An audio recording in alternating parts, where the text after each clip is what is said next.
Welcome viewer, I am Murugan S. This video tutorial describes how to uninstall updates from Windows 10.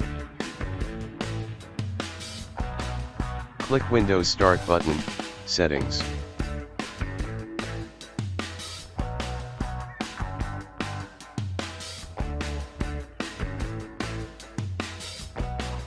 Click Update and Security.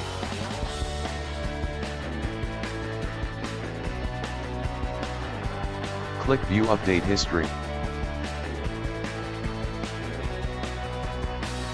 Click Uninstall Updates.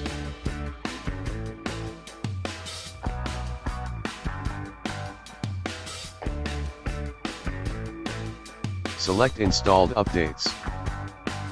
Click Uninstall.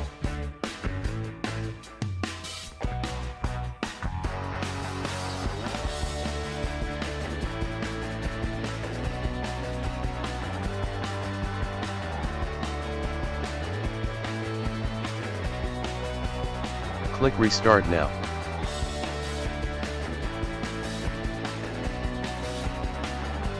Thanks for watching. I hope this video tutorial helps to solve the problem. Please like, share and don't forget to subscribe my channel. See you next video.